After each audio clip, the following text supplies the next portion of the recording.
What if you could see the future, not just the bright victories, but also the betrayals, the nights of loneliness, the shadows that would test your soul? Would you still choose to walk that same road? Imagine being given the full map of your destiny, with every hidden turn illuminated. Most people dream of such clarity, but Carl Jung hinted at a deeper truth. To know too much can be just as dangerous as knowing nothing at all. For the empath, this paradox is not theoretical, it's lived reality. Their vision stretches beyond appearances, and they carry within them glimpses of futures others cannot even imagine. This is one of the first signs you are an empath. To sense outcomes before they unfold, to feel the tension in a room long before words turn into conflict, to recognize the smile that hides sorrow. It's almost like living with a silent empath test every day, where the questions are invisible but the answers echo in your body and heart. What most call intuition, the empath experiences as a relentless flood of impressions. And while others envy this gift, few understand the hidden cost of carrying it. Jungian psychology calls this confrontation with the unseen a dance with the unconscious mind. The empath doesn't just read faces or gestures. They brush against the collective unconscious, the shared reservoir of humanity's fears, desires, and archetypes. They sense what's beneath the surface, and in doing so, they inherit the burden of knowing too much. And here lies the danger. To see the entire path ahead is not always liberation. Sometimes it is paralysis. To sense what is broken in others before they break, to feel the tragedy before it happens, can freeze an empath in cycles of pain that don't even belong to them. Carl Jung once said that enlightenment is not imagining figures of light, but making the darkness conscious. For the empath, this is both the gift and the trap. Without the tools of shadow work, without the process of individuation, their perception can devour them. The blessing of seeing too far ahead can transform into the curse of carrying burdens that aren't theirs. The empath begins to confuse their own wounds with those of the world, entering a silent battlefield where every vision is both a prophecy and a prison. And so, the haunting question remains: what exactly is the hidden danger of seeing too much? The empath knows it's there. They feel its weight. But the true nature of that danger is far more complex than most realize. To be an empath is to live in a world where nothing is ever just surface. Where others see only a gesture, you feel the hesitation behind it. Where others hear only words, you sense the vibrations that betray truth or conceal it. It is as if the empath has been given an invisible antenna, constantly tuned to frequencies no one else acknowledges. This perception is not imagination. It is the silent science of empath psychology, where the nervous system becomes both a mirror and a sponge, reflecting and absorbing the emotional realities of others. Carl Jung, in the realm of analytical psychology, spoke about the symbolic language of the psyche, the archetypes and shadows that live within the collective unconscious. The empath doesn't merely read people. They experience those symbols firsthand. A glance in someone's eyes can feel like entering a myth, touching centuries of unspoken grief or joy that belongs not just to an individual but to humanity itself. It is a kind of living synchronicity, where every encounter feels charged with meaning, as though the universe itself is whispering in code. For the empath, coincidences are rarely random. They are threads in a greater pattern, pulling them toward truths others overlook. But this heightened perception is not without consequence. When you are constantly exposed to invisible data, every sigh, every tremor in someone's tone, every vibration of unspoken tension, it is as if you are walking through a crowded room without skin. You feel it all. And here is where the absence of emotional boundaries becomes critical. Without them, an empath may find themselves absorbing not only the emotions but the trauma and unresolved conflicts of everyone they encounter. Over time, this doesn't just drain energy, it reshapes identity. You begin to ask, where do I end, And where do others begin? This is why many empaths carry a silent exhaustion. It is not the tiredness of physical labor, but of psychic labor, an unending download of information from the unconscious mind of others. What most people call vibes, the empath experiences as visceral truths. A handshake is not just contact, it's a transaction of energy. A conversation is not just exchange, it's a subtle battlefield of emotions and projections. Even silence becomes heavy, because silence itself carries echoes. Jung would call this the danger of projection, when what is hidden in one person leaks into the space between, demanding to be felt. For the empath, these projections arrive unfiltered. They don't just see the mask fall, they feel the pain underneath it, sometimes more sharply than the person wearing the mask. It is here that the empath's gift becomes razor-edged. The ability to sense the invisible brings clarity, but also weight. Clarity, because they can discern patterns that others miss. Weight, because clarity comes with responsibility. And responsibility, without preparation, becomes chains. And so the paradox deepens. To sense the invisible is to stand closer to truth than most people ever will. Yet what happens when truth is more than one heart can hold? This is where the gift starts to turn into burden, and the shadow of danger begins to take form. The empath's gift is not a gentle whisper. At times, it is a storm. What begins as heightened sensitivity can, without awareness, turn into constant overload. Imagine carrying a radio that never turns off, tuned to every frequency at once. Joy, anger, grief, desire, all broadcasted through people around you, enter your system as if they were your own. Over time, the line between me and them begins to blur, and this is where the silent danger takes shape. Carl Jung, in his work on analytical psychology, warned that what we do not make conscious will control us. For the empath, the unprocessed weight of others becomes part of their unconscious mind. They feel anxiety without knowing why, wake up drained after conversations that seemed harmless, or carry anger that never belonged to them. In extreme cases, this invisible absorption creates psychosomatic symptoms, tension in the body, shallow breathing, or exhaustion that no rest seems to cure. This is not weakness. It is the cost of walking unprotected through a field of emotions that were never theirs to bear. It is here that trauma and empathy become dangerously intertwined. Many empaths develop their sensitivity in childhood, often as a survival skill. They learn to read subtle cues, tone of voice, changes in atmosphere, micro-expressions, as a way to predict safety or danger in their environment. But what once saved them can, in adulthood, imprison them. The empath continues to scan, to absorb, to merge with the moods of others, carrying traumas that do not belong to their own story. The inner child that once adapted for survival now struggles to distinguish past from present, self from other. The empath's healing journey demands recognition of this pattern.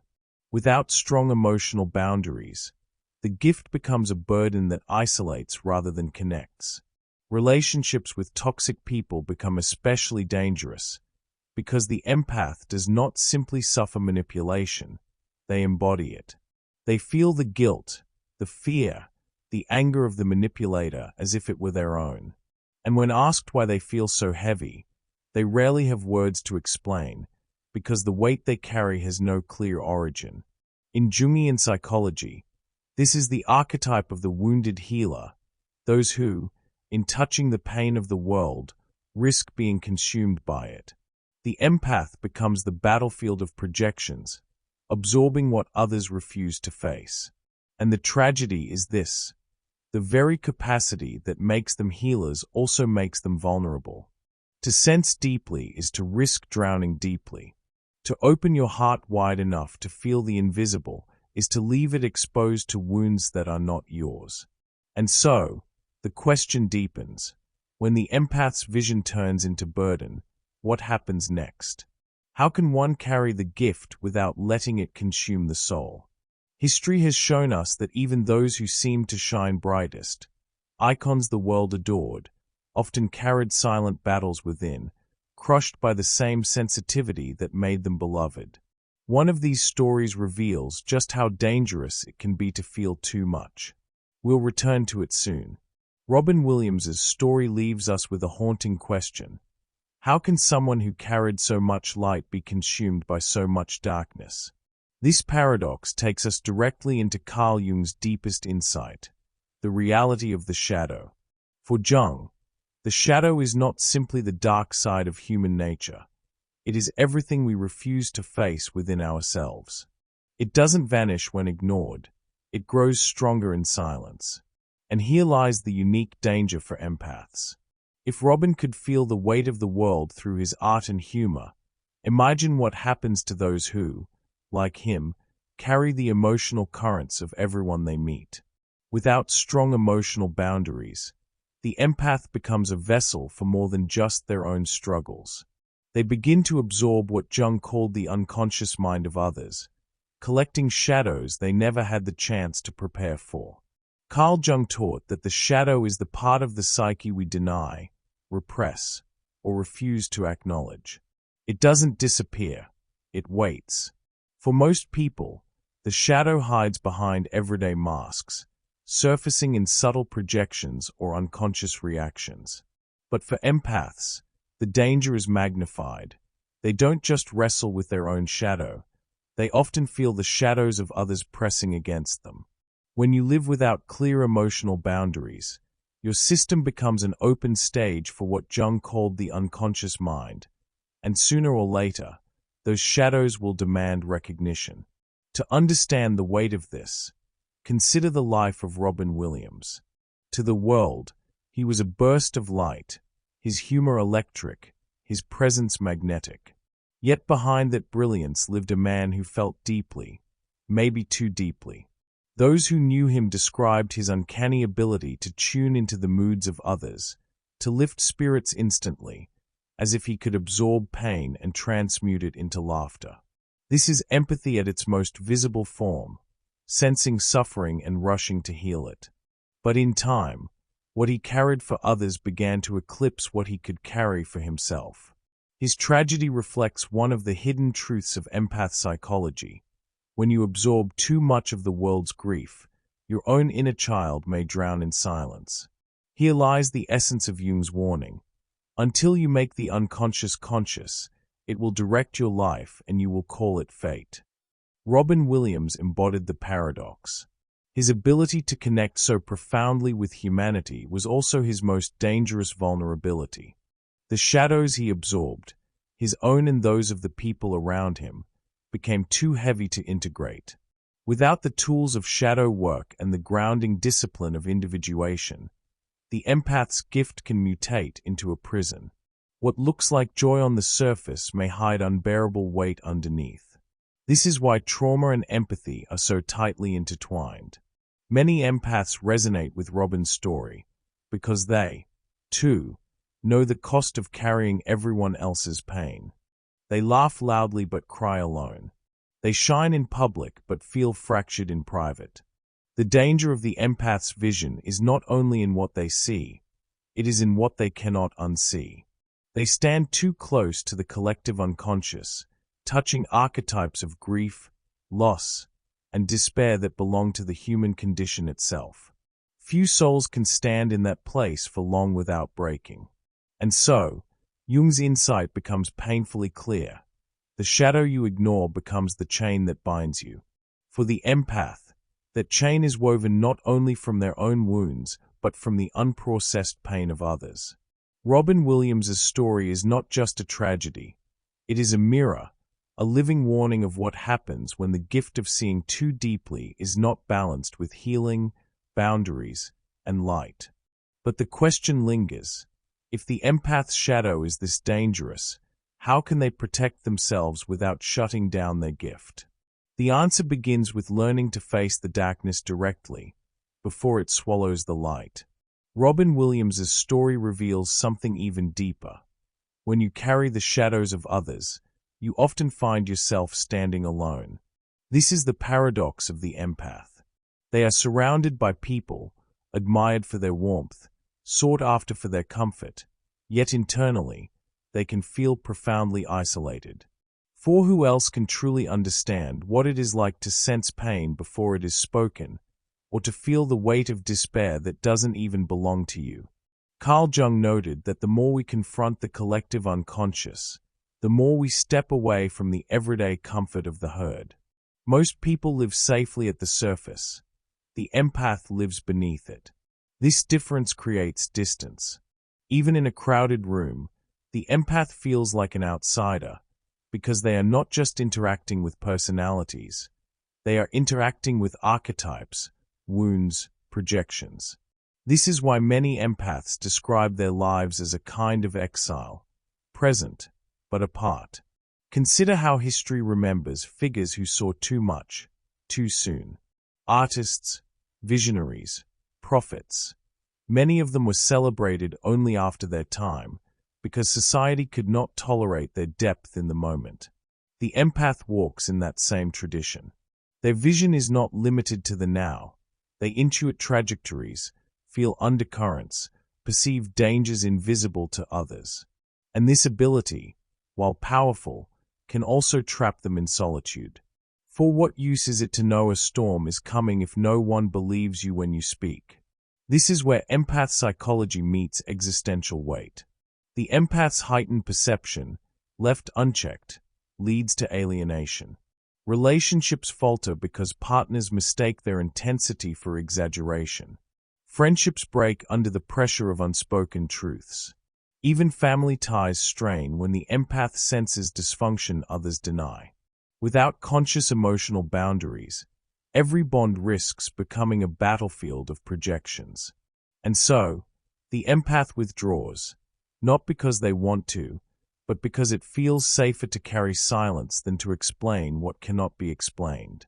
The tragedy is that many empaths mistake this isolation as proof that something is wrong with them, when in reality, it is evidence of their depth. Trauma and empathy intertwine here again. Childhood sensitivity, once a survival tool, becomes adulthood exile. The inner child still longs to belong, but the adult empath knows belonging comes with the cost of absorbing too much. Solitude, then, becomes both wound and refuge. Yet Jung would insist that individuation, the path of becoming whole, requires embracing this solitude. It is in the silence of being apart that the empath learns to integrate shadow and light, to separate their voice from the chorus of others. What feels like loneliness can, in time, become the ground of transformation. Still, the danger remains. Solitude can heal, but it can also devour. And for the empath, walking that edge is perhaps the greatest challenge of all. If the empath's gift carries danger, it also holds the seed of resilience. What threatens to drown can also teach you how to breathe underwater. The same sensitivity that once felt like a curse can, when cultivated with awareness, become the empath's greatest source of strength. But this shift requires intention. It begins with learning not only to sense, but to separate. Carl Jung believed that true growth happens through individuation, the lifelong process of becoming whole, integrating shadow and light, self and other. For the empath, individuation is not optional, it is survival. Without it, you dissolve into the chaos of everyone else's emotions. With it, you begin the empath healing journey, reclaiming your center, identifying what is yours, and releasing what never was. This is where shadow work becomes more than a concept. By facing the fears, grief, and projections absorbed over the years, the empath disentangles from the unconscious burdens they inherited. The darkness no longer swallows them, it informs them. One of the most practical steps is the cultivation of emotional boundaries. Boundaries are not walls. They are windows with frames, allowing you to choose what enters and what remains outside. In empath psychology, boundaries are what prevent compassion from becoming collapse. A simple practice might be a daily check-in, asking yourself, what am I feeling right now? And is it truly mine? Over time, this question becomes a shield, a filter that prevents the empath from confusing borrowed pain with authentic selfhood. Grounding rituals also play a vital role. The empath spends much of their life hovering in other people's storms. Grounding brings them back to earth. Whether through solitude in nature, journaling, meditation, or even mindful breathing, these practices anchor the empath's nervous system in the present moment. They remind the body that not every vibration has to be absorbed, not every emotion has to be carried. Healing for empaths often looks ordinary from the outside, but inside, these small acts are revolutions. And then there is the art of discernment, especially in how to deal with toxic people. Jungian psychology teaches that what we reject in ourselves, we project onto others. Toxic individuals, then, often spill their shadows into the empath's field. To engage without awareness is to be consumed. To disengage with clarity is to preserve the soul. The empath must learn that saying no is not cruelty. It is compassion turned inward. Protecting yourself is the first step to offering genuine healing to others. When these practices combine, the empath's gift transforms. The same sensitivity that once brought exhaustion now becomes intuition sharpened by wisdom. The same solitude that once felt like exile becomes sacred space for integration. The same shadow that once threatened to engulf them becomes a teacher, guiding them toward clarity and resilience. The danger of empathy is real, but so is the power that lies within it. The choice is not between gift or curse. The choice is whether you will allow the gift to shape you, or the curse to break you. In the beginning, we asked, what if you could see the future, not only the joy, but also the betrayals, the nights of sorrow, the dangers hiding in plain sight? For the empath, this question is not hypothetical. It is the silent reality of their daily life. Their vision stretches beyond appearances, and this gift, as Carl Jung warned, is never without risk. The hidden danger of an empath's vision is not only the weight of what they perceive, but the temptation to lose themselves in what does not belong to them. And yet, within this danger lies the path to liberation.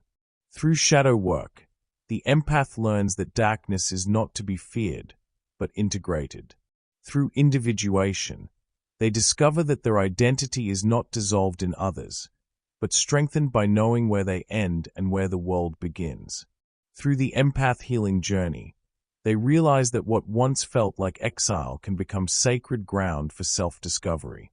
The shadows no longer devour them, they become teachers. The loop closes here. The same vision that can wound is also the vision that can heal. The empath who once felt cursed by their depth can, with practice and awareness, transform that depth into wisdom. What Jung called the collective unconscious becomes less of a storm and more of a map, guiding them toward meaning. The unconscious mind is no longer a threat. It is a reservoir of insight. And the sensitivity that once made them vulnerable becomes the very source of their inner power. So the warning remains, but so does the promise. The hidden risk is real. To see too much can fracture the soul. But to deny the gift is to live blind to the truths that make us fully human. The choice, then, is not whether to see, but how to see. To stand as an empath is to walk between danger and destiny, shadow and light. And when you choose to integrate rather than escape, your vision becomes not a burden, but a beacon. Because in the end, the danger of empathy is not that you feel too much. It's that you might forget the strength that was always yours. And once you remember, what was once a warning becomes a calling, to see, to feel, to heal, not as a curse, but as a gift the world desperately needs. If this spoke to your soul, turn insight into action right now. Drop a comment and finish this sentence. This week, I will protect my energy by ____________. Share one boundary, one piece of shadow work, one step in your empath healing journey. If you felt seen, hit like so YouTube shows this to more empaths. Subscribe to Hidden Mind and tap the bell so you don't miss the next chapter on building emotional boundaries without losing your heart. And if you know one person who sees too much, send this video to them. It might change their week. The hidden risk of vision is real, but the hidden promise is even greater, to transform what you see into strength and what you feel into light. That is the journey, not just of the empath, but of every human soul brave enough to look within.